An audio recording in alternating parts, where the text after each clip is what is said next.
Olá, bom dia, um excelente dia para você. Eu sou Priscila Rangel e o Agronacional já está no ar. Nosso ponto de encontro com os assuntos do campo e da cultura agro. O tema em destaque dessa semana é o agroturismo e, por isso, a gente traz o documentário Caminhos da Mantiqueira para falar sobre as vantagens desse tipo de turismo para o produtor rural. Vamos mostrar também o trabalho de pai e filho fotografando aves nas fazendas e recebendo turistas. E no Agro Entrevista, o secretário de Agricultura, Pecuária, Pesca e Abastecimento do Estado do Rio de Janeiro, Marcelo Queiroz, fala dos benefícios do agroturismo para o produtor, para o turista e para o meio ambiente. E tem mais uma receita de chips de batata doce. Olha que o programa de hoje tá bom demais. Fica com a gente, o Agronacional tá só começando.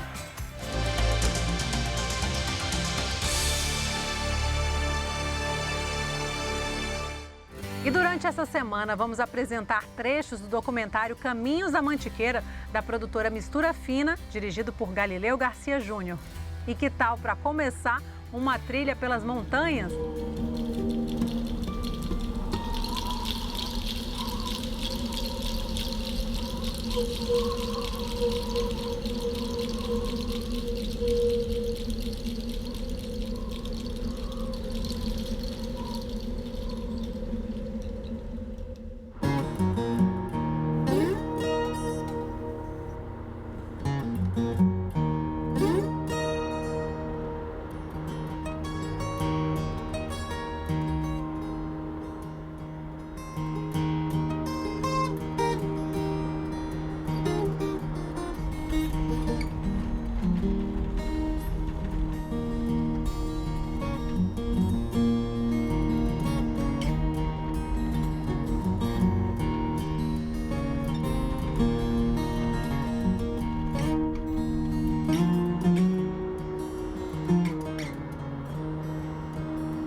E ele aí nasceu na 41, lá no Japão, em Nagasaki.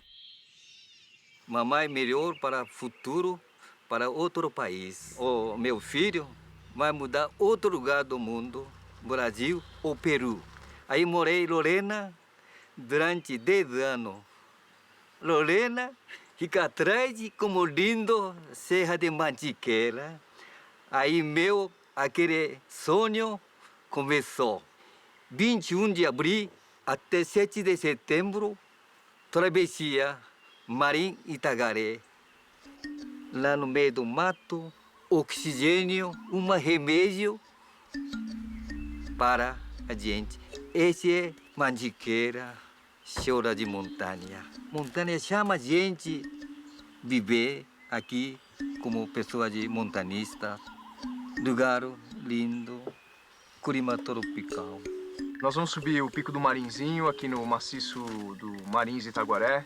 E lá vamos poder observar a Serra Fina, Pico do Itaguaré, Pico dos Marins, toda essa cumeada, algumas das maiores montanhas do Brasil. É um grande divisor de águas e é também um divisor político. Não é exatamente um divisor cultural, porque a Serra da Mantiqueira ela contém um todo histórico, ela contém um todo cultural. Isso que eu acho que é interessante explorar, né? 2000 e pouco? 2000 e pouco.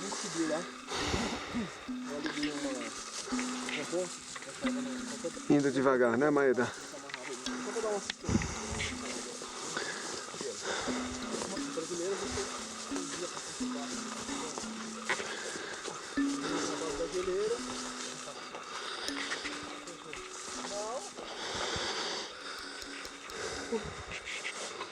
Vamos devagar, Maeda. Quer parar um pouquinho? Cara, a gente lá na trilha aí. Nós vazamos lá no pagando pra cá. Entendeu? Se você pegar pela física pura, A montanha é uma massa de rocha. Quanto mais massa, maior a atração entre os corpos. A montanha exerce uma atração física que poderia ser medida.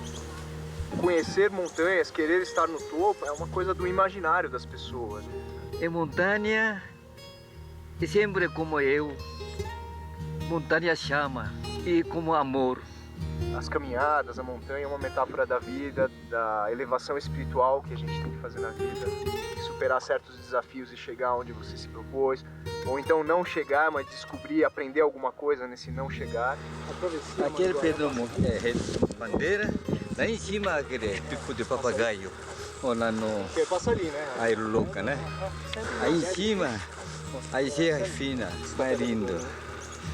Na frente, mais bonita ainda. No próximo programa, a gente continua nessa aventura que vai misturar montanhismo e ciclismo.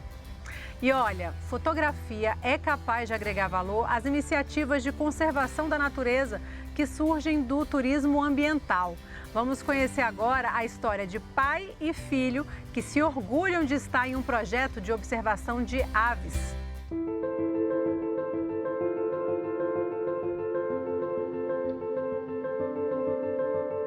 Comecei a me interessar por natureza, meio ambiente, vida ao ar livre desde muito cedo, né? E com o passar do tempo comecei a me interessar muito por fotografia de natureza, por imagem, né? Imagem é uma coisa que me atrai muito e comecei a fotografar também.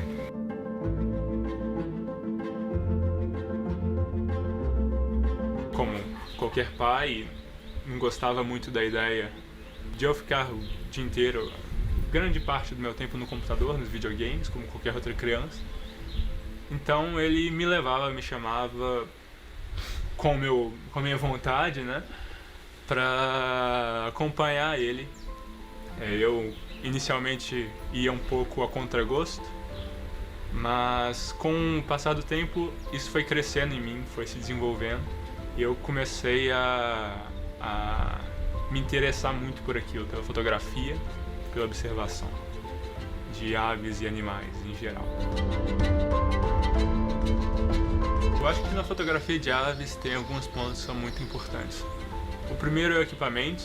Não é preciso alguma coisa muito cara, ao contrário de que muitos possam pensar, porque existem câmeras de entrada, né, chamadas Super Zoom, que cumprem esse papel muito bem. Elas são mais baratas, mas produzem também uma qualidade muito boa.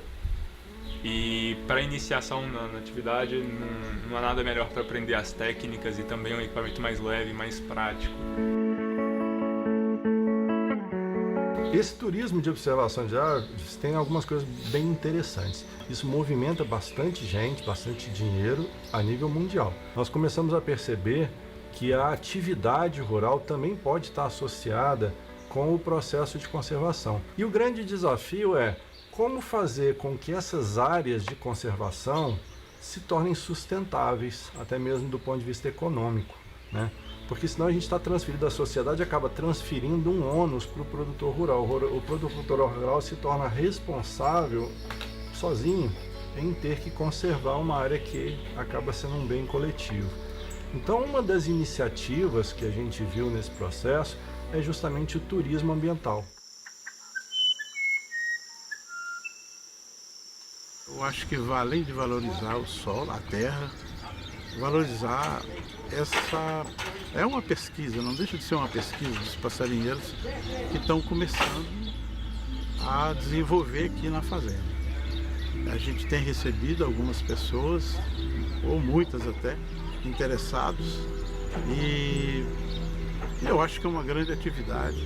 E tudo isso graças à conservação do solo, das matas. Hoje a Emater do Distrito Federal tem um programa que se chama Empreender e Inovar. É o programa do qual eu participo atualmente, onde a gente tira um pouco o foco da assistência técnica, né, ensinar a produzir, e pensa um pouco mais no negócio. O projeto Suindara é o nosso projeto piloto, né? A gente está desenvolvendo isso aqui para funcionar, quem sabe até como uma unidade demonstrativa, um projeto que dá certo, onde a gente vai conseguir conservar e agregar recursos, agregar valor a essa conservação através do turismo. Nós temos inclusive recebido vizinhos aqui que são verdadeiros amigos e eles têm interessado por essa parte também. Também preservam a mata, as minas são conservadas também e se misturam, eles estão interessados, gostaram da ideia, é uma coisa nova e além do turismo, né, no Distrito Federal, acho que é muito importante. Já estamos abertos, né? Eu fico brincando, né? Que o porteiro está aberto. Esse contato é feito pela internet, né? Geralmente eu estou divulgando mais pela internet, né? E entro em contato com o meu celular e a gente organiza a atividade. Hoje a internet facilitou demais a comunicação entre as pessoas, né? Em todos os sentidos. A gente tem desde listas do WhatsApp a sites, passando aí pelos blogs, YouTube e assim por diante. Nós temos um site importante, o pioneiro no Brasil, que se chama Wikiaves.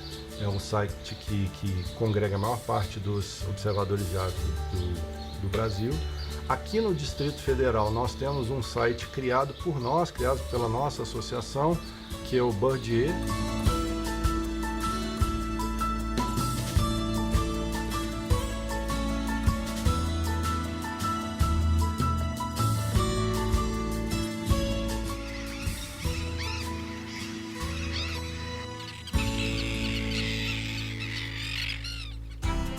Agora a gente faz um rápido intervalo, mas no próximo bloco você acompanha a conversa com Marcelo Queiroz, secretário de Agricultura, Pecuária, Pesca e Abastecimento do Estado do Rio. Ele fala sobre os desafios do agroturismo. Você vai ver ainda uma receita saudável de chips de batata doce. Fica com a gente, voltamos já!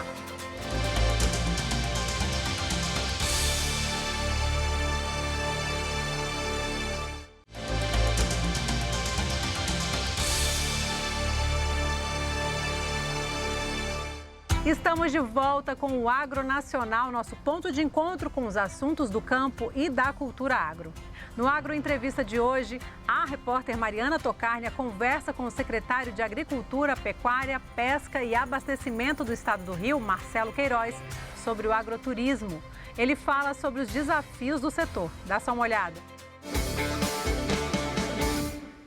O agroturismo, também conhecido como turismo rural, proporciona o contato das pessoas que moram em centros urbanos com produtores rurais. É geralmente desenvolvido por agricultores familiares que oferecem serviços de qualidade, valorizando tanto a cultura local quanto o meio ambiente.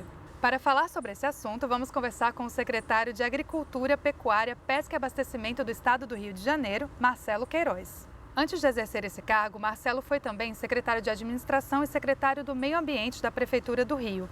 Foi ainda presidente da Associação Nacional de Órgãos Municipais de Meio Ambiente. Secretário, seja bem-vindo ao Agro Nacional. Muito obrigado, prazer todo meu. O que é o agroturismo e o que caracteriza essa atividade? Na verdade, uma atividade que vem crescendo muito no Brasil, principalmente aqui no Rio de Janeiro, sou secretário aqui do Estado, que envolve, obviamente, duas atividades muito interessantes, que é a questão do turismo ligado à atividade produtiva e, obviamente, com conexão com o meio ambiente. É uma coisa que eu costumo falar, principalmente aqui para as pessoas que exploram essa área, que para ter agroturismo é necessário ter atividade produtiva. Então, uma cachoeira pode ser muito bonita, mas se não tiver a cachoeira integrada com algum tipo de produção de café, de morango, ou uma agroindústria, um orgânico, você não tem agroturismo. Então, acho que a grande sacada, a grande diferencial disso é exatamente a pessoa conseguir vivenciar uma experiência diferente, uma experiência nova, que envolva também a parte produtiva, que ela comece a entender o que ela come, de onde vem o que ela come, para ela valorizar também mais essa atividade tão importante para o nosso dia a dia. Que tipo de atividades podem ser desenvolvidas no agroturismo? Existe alguma restrição? Na verdade, a gente tenta ficar no rol das atividades ligadas e que na Secretaria a gente cuida, que são as atividades agropecuárias, no caso do Rio de Janeiro também incluindo a pesca. Então, desde o pequeno produtor, aquele micro, MEI, que está lá na ponta produzindo alguma coisa bem pontual para uma cooperativa, eu acho Como exemplo, a gente pode citar o leite aqui no Rio de Janeiro. Você tem as grandes cooperativas, mas o pequeno produtor que leva o leite até ela. Até as grandes indústrias e as grandes inovações também, as fazendas urbanas, as hortas comunitárias. Eu acho que quando você fala de agroturismo, você envolve, obviamente, toda essa cadeia, seja ela do pequeno produtor ao aquele produtor maior que exporta, que vende para outros estados, até também as grandes inovações. Como que você caracteriza o agroturismo hoje no Brasil, de forma geral? Eu acho que assim, a gente precisa avançar como um todo, não só no agroturismo, mas no próprio turismo. Acho que o nosso potencial é enorme, isso passa por uma cadeia logística, passa por trazer, obviamente, as pessoas para entenderem essa cadeia do turismo, passa pelos operadores de turismo, passa pelos grandes sites, passa pelas acomodações. Uma coisa que eu sempre friso, principalmente no estado do Rio de Janeiro, é a questão da necessidade de uma pré-infraestrutura. Porque não adianta vender como turismo um local que você não tenha, por exemplo, um acesso mínimo à internet, um acesso, obviamente, quando é muito específico, mas para você chegar naquele hotel, para você chegar naquele ponto turístico, para você chegar naquela empresa ou naquele produtor, você tem que ter um mínimo de infraestrutura, seja de sinalização, seja de conectividade e seja de estradas. Então, por isso que geralmente a Secretaria atua muito nessa questão de melhoria de estradas vicinais, aquelas estradas sem pavimentação que ligam, obviamente, os centros menores das cidades às áreas rurais. E basicamente, se você tiver essa estrada num molde não organizado, não necessário, você não consegue ter a presença da população em geral. Você tem que partir do pressuposto, você tem que facilitar muito, obviamente, para ele ser um destino e para virar, obviamente, turismo, o cidadão conseguir ter acesso e um acesso de qualidade às instalações e aos roteiros, né, existentes. Quais são os principais desafios do agroturismo hoje no Brasil e de que forma que a gente pode lidar com eles? Eu acho que é uma cadeia toda. Primeiro, na questão da educação, né, usar aí nas universidades públicas, particulares, desde as formações técnicas, para a gente qualificar, obviamente, o produtor rural para estar recebendo esse turista, entender quais são e mapear quem são esses turistas, para a gente conseguir montar os roteiros, que é um trabalho que a gente vem fazendo muito forte, para a pessoa também ter o que fazer, se planejar quantos dias eu fico nesse local. Obviamente também, acho que a questão da acomodação, não adianta, eu acho que o turismo é muito desqualificado quando ele é o turismo de ida e volta no mesmo dia. Na verdade, no meu ponto de vista, para você conseguir desenvolver o agroturismo, você tem que ter, de certa forma, permanência do turista na localidade, nem que seja de cidades próximas, e por isso a importância de montar um roteiro.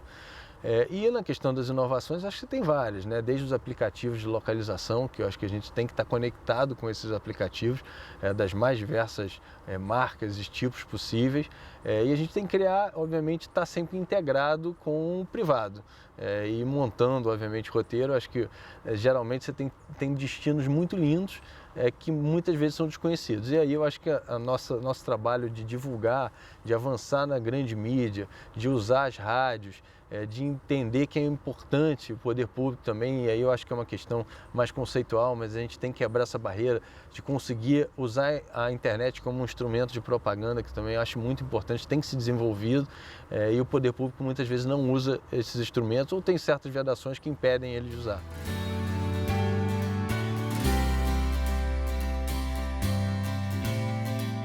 E no próximo programa, Marcelo Queiroz fala sobre o impacto do agroturismo na economia local. Agora vem aquele momento do programa em que a gente fica com água na boca. Hoje tem receita fitness de chips de batata doce.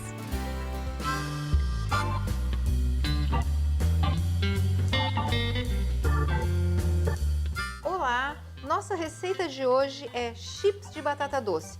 Uma receita que vem com um produto do campo e está seguindo uma tendência que existe hoje de produtos fitness, digamos assim. São produtos para pessoas que fazem treino, que fazem caminhada, que fazem academia e que vem lá do nosso querido agricultor. E fica uma delícia.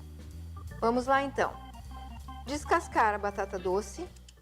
Essa receita ela é uma receita simples, mas ela tem alguns truquezinhos. Por exemplo, no cortar a batata, para fatiar, o ideal é que a gente use um aparelhinho, não precisa ser igual a este aqui, mas tem que ser um aparelhinho desses que as pessoas têm para fazer a salada, para fazer o ralado, chama-se mandolim. que tem um corte. Se a gente até pode fazer na faca, mas a gente não consegue fazer um corte de batata com uma espessura mais padrão.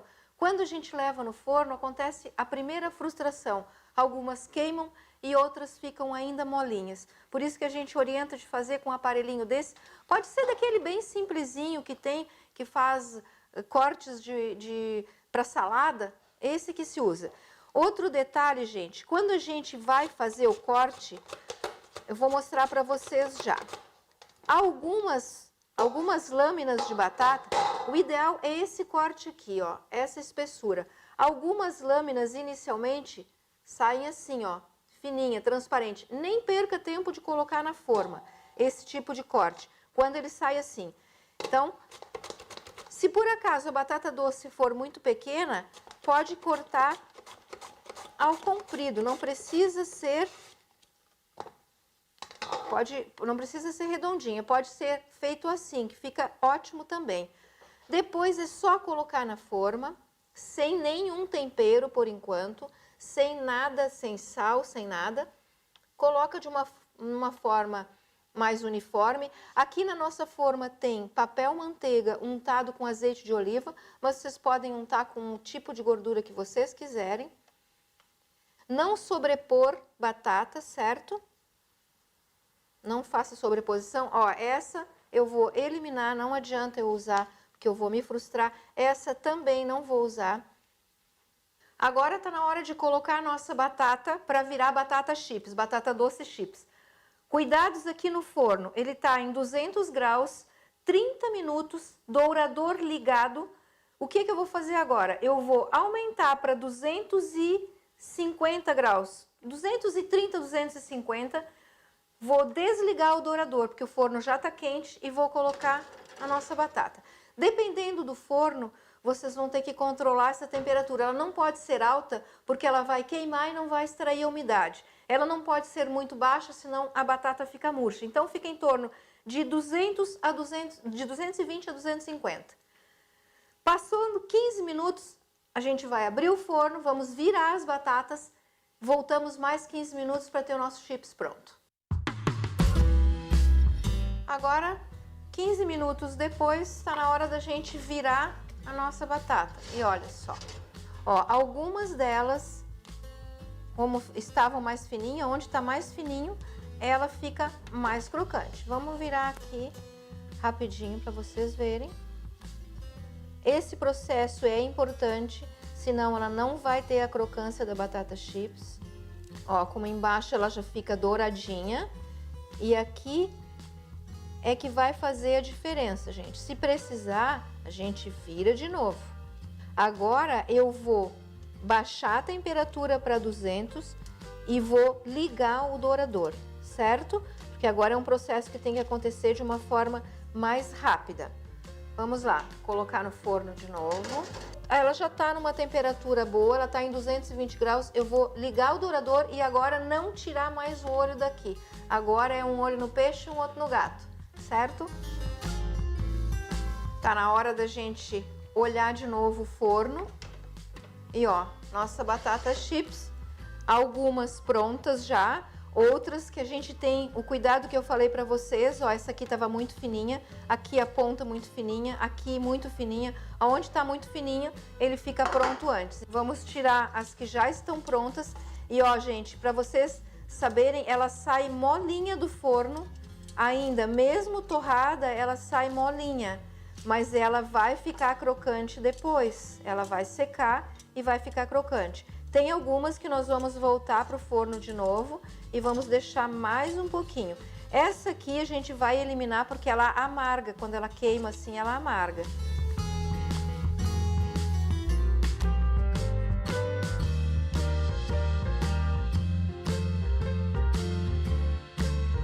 Agora, com o nosso chips pronto, é só fazer a degustação. Como é que nós podemos fazer essa degustação? Como é que nós podemos servir?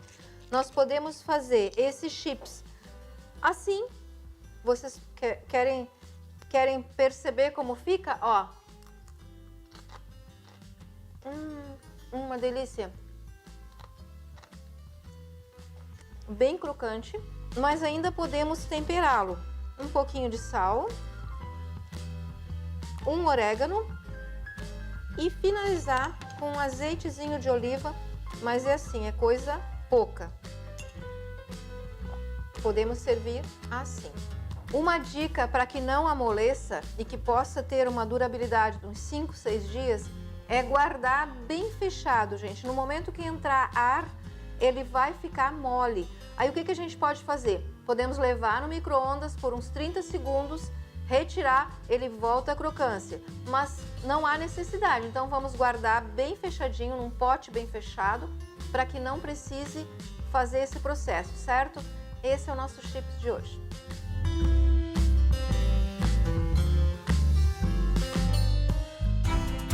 E por hoje o programa fica por aqui, mas já temos nosso encontro marcado, porque o Mundo Agro passa pela tela da TV Brasil. Eu sou Priscila Rangel e desejo a você um ótimo dia. Tchauzinho!